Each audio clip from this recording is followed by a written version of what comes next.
Conference this week is continuing our studies of the Ashtanga 8 limbs. We began by looking at the first branch of the yamas and how we show up in the world. To join Mahatma Gandhi in saying, my life is my message. I am a yogi, and how I go out there and live with love and compassion is my vows or my commitments as a yogi.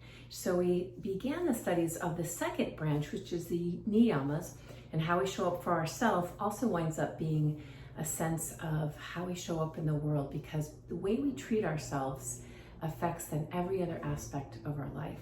So last week was our first aspect of the NiYamas, and it was on purify and cleanliness, and the way we choose to live, not only purifying our bodies, but purifying our minds.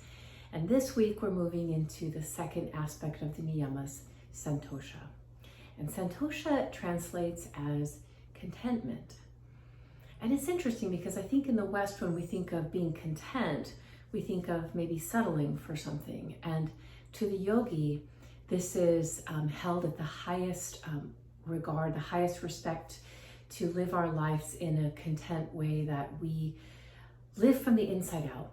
So no matter what's happening in my external world, I am generating my happiness. And both Iyengar and Pattabhi Jois refer to Santosha as what brings us true joy, as when we're able to sit with whatever is happening, be it good, bad, be it feel like it's fortune or misfortune, is that the yogi can. And my visual for this is that what comes to me in my life, I hold in my hands and I say, this belongs to me.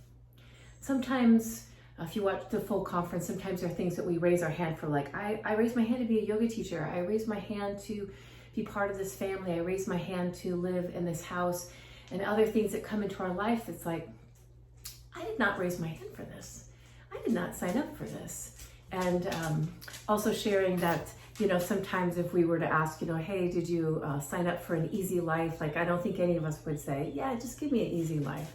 No, we sign up for life in a way that's like, I know I will have hardship. I know I will be challenged. I know it will make me stronger. I know that if I fall in love, sometimes I'll break my heart. And that's part of what we sign up for. So my visual for that is this part of it is like what I hold in my hands that came to me, that life brought me, that I can say, I've got this. This is mine. And how will I, as the heroine of my life story, how will I walk through this chapter? How will I show up for this? So that is why the great yoga scriptures and teachings all say this idea of contentment is really the highest level of living, when I can live from the inside out and say, whatever life brings me today, I accept that, and I will live it from a place inside that I will choose joy. I will choose happiness. I will choose my own way. So joining me for conference, I share a very special story about my father, who is an incredibly rare soul, who is a great hero and inspiration in my life. And I hope that my Papa's story will inspire you to want to show up and live your life from the inside out and continually find your happiness.